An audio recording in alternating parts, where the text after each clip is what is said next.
Hi guys, welcome back to my channel. I'm back with a recap of All American Homecoming. Can you believe it? We've made it to the end of the season. It's like this season went by so fast. Even with all the pause breaks and with everything, within them dropping the episodes, it's like, wow, we've made it to the end. And I actually can say I love the way they ended this season. But why? I actually like this ending more than I did last season. And I'm so curious to see what goes on in the next season that they about to drop soon. Hopefully we don't gotta wait all the way till next year, but whatever. Let's get into the recap. Episode 15, Diaries of Season 2, All American Homecoming. Like, this was a good one. I really enjoyed it. It had a few moments where it made me like a little teary-eyed. But all in all, very good episode and a great way to end the season. So let's get into it, okay? So it starts off with Simone doing like these video diaries. And, you know, she's talking about her thoughts of how everything went down, and you know, just giving her like an added confidence boost to like tackle what she got going through. So after doing that, she ends up going to meet ended up meeting up with Keisha, I guess, in the quad, and they're walking around talking about what she got going on. Like, is she gonna pick between Lando and Damon? And Simone really don't know. She's like, she got two possible prospects and they both treat her accordingly. So it's like either way is up and up for her. So they go to the quad and they're there to Nate, like support Nate, because she's in the running to for president between Nico. So you got Simone, Cam, Keisha, Thea,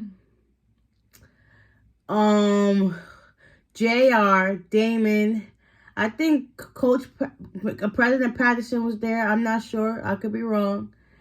They're all there to like, you know, see what the outcome is. Everybody check their phones.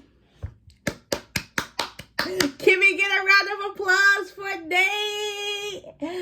She the president. She the president. Oh my God, so happy. Like I was really expecting this to like go and towards Nico's favor, but you know, Nate, she did what she did. She held her own. She told her truth, and the rest is history. Okay, so everybody congratulated her, and then they went on their separate ways.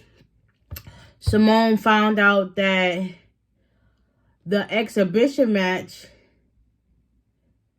they was gearing up for the exhibition match, and then Coach Lonnie came and told them that the school wasn't going to sponsor the rest of the money that they needed because they went over budget. So Coach Lonnie said, but we might have to cancel. You already know Simone and her go mode. She was like, listen, this can't happen, man. It's just like one thing after another. I ain't got time to be dealing with all of this. So, you know, in her best interest at heart, she takes it on to like find ways to, you know, get the rest of the funds. So she reaches out to everybody, even the boys team. JR talks to her, was like, listen, that's smart what you're doing. Like, reach out to your sisters and chapters and see if one of them can sponsor, which, you know, eventually that would be a good job. Awesome. Lando gave her that idea as well to see if somebody can, you know, help her. But he was like, listen, your opportunity is right in front of your eyes. And she was like, PKZ. So now she went ahead and got them involved. And the same thing with KEK, because, you know, they're all one unit, so they brotherhood, sisterhood come together to help each other out. So that was that. And then she also found out that the probate is the same day as the exhibition match. And that was that. So now she's torn between the probate or the match. And, you know, tennis is her first love besides Baby Shay. But yeah, so she decided to do the exhibition match with the help of a sponsor from PKZ, which is amazing. So that was good. So she's gearing up for the match. Yeah. Moving right along, Damon and Coach Marcus, they're in his office, and Coach Marcus is asking him personal questions because he's also applying for the summer program of baseball at Cape Cod, him and JR. Like, them brothers been at it since they was little. Like, they've always been around each other, but, you know, they didn't really know that till they got to Brixton. But still, that's crazy, right? Your long-lost brother been in your life forever. But anyways, so Coach Marcus is asking Damon personal questions that the interviewer is going to ask him. And Damon wasn't liking how it was going, so he basically got mad at Coach Marcus and stormed out. He was like, listen, these are the type of questions they're going to ask you. And I guess at that moment, Damon wasn't ready to face what he was facing. So he storms off. Some way, form, or fashion, they ended up in the common area where Simone just happens to be there talking to somebody. And Lando is also there. And they both give her advice, I think, towards that. And Lando had to go somewhere else, I believe. And then Damon offered her... No, it was just... Wait. Yeah, it was just Damon and Simone. Simone offered him some good advice. She was like, listen, you're kind, you're loyal, you're trustworthy. Like, you do all the things that, you know, you're supposed to do. You're headstrong and stuff like that. And you speak your truth. Like, you overcome so many obstacles within just being at Brixton, and you never let that stop you. You just continue to persevere. So then he took that to heart and was like, okay, that makes sense. So now he started, like, rethinking, like, should he really just open up about his past and experience everything he's been through? So that was a thing that he had to worry about. Next, we got Simone at the exhibition match. So supposedly there's this person that Thea has, like, I don't know, I would say vendetta against, Cortina, whatever. She's the champion for what she's doing in the pros, but they're all there to support Simone. Simone was like, I really want to be at the probate, but everybody came to support her. Even her sisters, that was like, listen, it's okay, it's cool. Aquila and JR is holding it down for us, so, you know, you good. Let's do this match. So she starts doing her fight and whatever. And I guess when it came to halftime, she did good, but she wasn't doing good.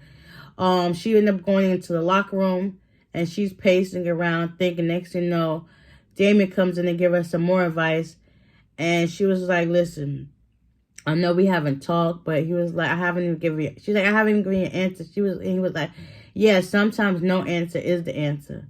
So now she's thinking about that. He gave her some good advice. She was like, listen, you just psyching yourself out. You've been through so much, about the bomb threat, the racial profiling, just being here in general. Is like, you trying to, like, you know, let this go. Just believe in yourself. And remember, you got this. You strong-willed as well. So, you know, you got this. Nip it in the bud.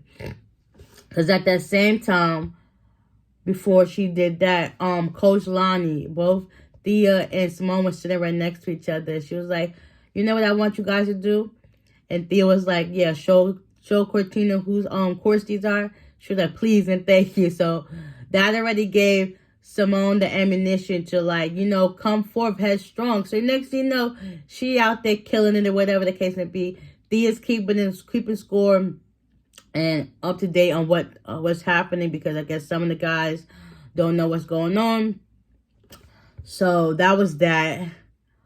She ended up, doing her thing, and she wins the match.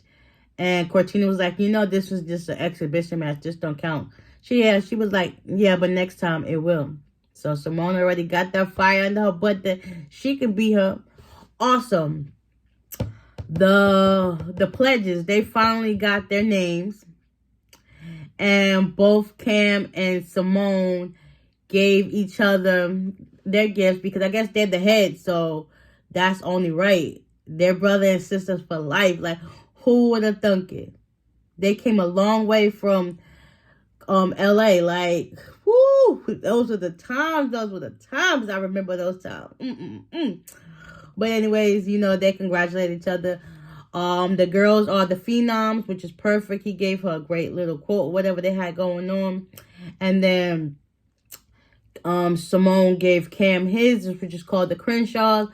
Had a perfect little speech behind it as well. It was just so cute. I was just like, oh, a proud moment. Yeah, it was so good. So after Simone wins her match, Cam goes and grabs her like, listen, you got to go get dressed, take a shower, and I got somewhere to take you. You're going to love it. So that was that. He whisked her off. Next thing you know, it's the probate. Oh, but before we get into that,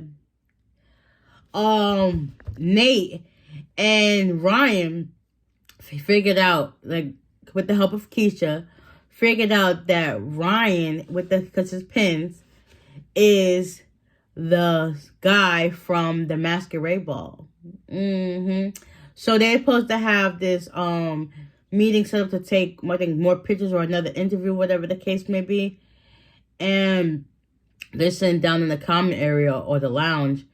And he was like, I can't find my pins. Next, she pulls out one of his pins. And she was like, yeah. I think that you're out of my league. Like, I don't think you would fall for somebody like that. She was like, well, as SGA president, I'm going to have to say I'm proving you wrong. And she gets up and kisses him. I was just like, oh, that is just so cute. She got her man. All right, now we're going into the probate.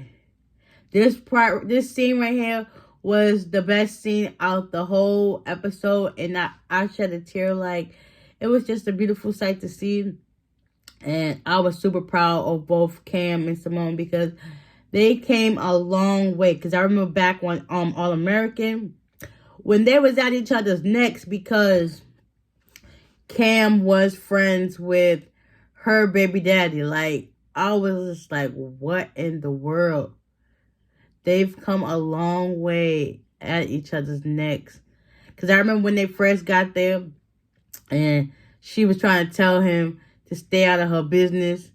And look at them now, bro and sis for life. Oh, it was just so cute. Oh my gosh. Yes, that was good. They both killed it at the probate. Everybody was happy to see.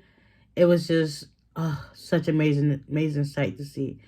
Moving right along, we got Coach Turner wanted Amara to become public with their relationship.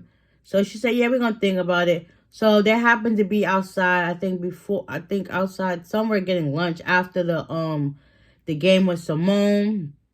And Keisha sees that. She was like, oh, y'all look so cute together. And Coach Marcus picked up on that, so that she needed to tell Amara something. So Keisha told Amara what she had planned with Dr. Pace, because, she had a vendetta to get Dr. Pace out. But since she had tenure, she's trying to find every way possible to do that. So Keisha decided to, call up Dr. Pace's old dance teacher and other alum students that she taught, to try to disgrace her in front of her event. Hold on. Okay, yeah. So, yeah, Keisha wanted to, kind of disgrace Dr. Pace during her celebratory thing that she had going on. So she decided to go to Dr. Pace and let her know that, try to right her wrongs and give her the benefit of the doubt and tell her that, listen, I understand how your teacher treated you and you're taking all that hurt and anger out on us, but that's just not right how you do things or whatever the case may be. And Dr. Pace was like, yeah, but those are my standards. I want you to be strong and resilient. And Keisha was like, yeah, but you also don't understand the effect that it takes on our body and our mindset at the end of it. So she was like, I'm trying to apologize and right this wrong because those are my standards. And that's just what it is. She told her, I'm sorry. And then she leaves. So now Dr. Pace is just like, okay, let me just take this in. And that's it. So, I know I've left out a couple of parts of this episode, but listen, I don't want to give y'all all of it because then y'all ain't going to want to watch it. Okay? So, moving right along. What else? Oh, Damon decides to go talk to Jesse while they were, this is out of order, but while they were at the match watching Simone play, and JR decided to get up and go somewhere. And you know who I haven't seen? Gabby. Where's she been at? Like, I've missed her, like, for real. But anyways, so Damon decided to talk to Jesse. And he asked him, so why did you decide to, leave as head coach right at interim season? He was like, listen, I didn't know how to be a coach and your father. So it was like, it makes sense because at that time, Damon was going through so much and he didn't really know who to trust. Mind you, he had just lost his stepdad and now his biological dad wanted to be in his life. It was just too much and he couldn't handle it. So they talked it out. He got the answers and confirmation that he really needed to tell his story. So after having that good talk with Jesse, he decided to go ahead and do this interview. He let the interviewer know, like, he told him up front, like, this is what's happened, all this other stuff, and I'm here for it, and we're just going to take it one day at a time. Later on that night, after they did the probate and whatnot, Simone's back in her room or whatever. Oh, no. Yeah. No, Simone is still outside. Damon is back in his room, and he ends up getting this lunch or dinner from the diner, and he ends up calling his dad to the room, and his dad was happy that he did his interview. And he was like, listen, I know it's not Wednesday or it's not 7 o'clock, but do you want to still have dinner with me if the offer still stands? And he was happy. I was so proud. I was like, oh. Oh, also, while after the probate, Lando greets her with a gift, a bag. So he's like, open it. He pulls out the shirt, and she was like, your sister's t-shirt. They was like, oh, your sister's t-shirt. Then she's like, oh, I got the internship. And then he also pulls out another box, and he was like, open it. And she was like, glasses. Yeah, she's like, remember when I first got here, throwback, when we had our debate about Rosa Parks? And it was just like so cute and fitting. Like, he ends up taking them out the box, put them on her face, and like, it looks good on her. She do look good in those glasses. And he ends up saying, whatever you choose, it's up to you. I know I want you to appreciate what's right in front of you. And he ends up giving her a kiss on the cheek and goes his separate ways. So now she's back at her dorm room. And I guess she has a realization of what she wants to do. She sent out a few texts like, can you meet me? And yeah, but I'm kind of backtracking because I'm left out a few parts, but we're going to get back to that. So after they did the probate, Keisha, with the help of his parents, gives him a gift as well, and it's a nameplate that says Crenshaw. That was so beautiful. It's just like, it's very fitting for them. That was another great moment, because at that same time, before Simone decides to text the boys, can you meet me, she gets into the common area, the lounge area, and she sees Keisha hugged up with Cam and Nate hugged up with his boo Ryan, and she was like thinking like, oh, I want that. So now she texts the boys, Damon and Lando, that, can you meet me? And now she's about to pick who she want. Not for nothing, I really hope she picks Lando, because Not for nothing. I think that's a better is better because it's fresh and it's like the sentiment is real, but then at the same time, the chemistry between her and Damon been real since day one when she went to spring break back in All American. I think season 3 or 4. Yeah, it's been on go since then. So I don't know. I'm kind of like iffy. I'm torn between the two because it's like a 50-50. I see good on both sides, but not for nothing. I'm kind of rooting for Lando and her because I don't know. It just seems fresh and I like it. Even though not say Damon and Simone's is not good, but I actually like them more as friends because that's kind of like tainted. It'll be tainted because like y'all doing it backwards. But with Lando and Simone, they became friends first and then going the right way. It's like, yeah, because Damon and her is kind of backtrack. They're doing the opposite. And Lando and her are doing it in like this instead of this. But whatever she decides, I'm here for it. Like, what a way to end the season. I was in awe. Definitely a great way. Like I said in the beginning, a way to end the season. I'm super happy. This was a great episode. And I wishing them all the best, even though this is the show. But still, it gives me the vibes that's like college is fun. This is what it's supposed to look like. And you know the thing about it, it's an all-black college with an all-black cast. So I'm here for it all. So with that being said, I hope you guys enjoyed this recap of the season finale of season 2, episode 15, Diary. And I can't wait to see what they got in next season. Also, come to find out, JR with the KK had that situation and he's trying to get the dude Terrell to step down, but that he didn't. That wasn't going how it goes. Come to find out, Cam, you know, since he's from Crenshaw, he had his boys and him do something to him because he got worried about that. And, you know, JR decided to step down. So now he's starting to focus on his Cape Cod interview and stuff. While he's writing his stuff down, his nose starts bleeding profusely. Like, the garbage can was filled with nothing but nosebleed tissues. Like, I wonder if he's getting sick again. Because that will, like, halt his, you know, baseball career and his studies at Brixton. Like, I just hope that it's not taking a turn for the worse. And it's just like a minor situation, not a major setback. But yeah, I just had to put that out there because I know I forgot that. I really want to touch on that. But yeah, I hope and pray he's not getting sick again and that his body's okay and healed and he's still in remission because that would hurt everybody involved. Like, everybody. So, yeah. I hope you guys enjoyed this recap. I can't wait to see what happens in the next season. So, yeah, with that being said, give me a like, and I'll see y'all in the next one. Bye.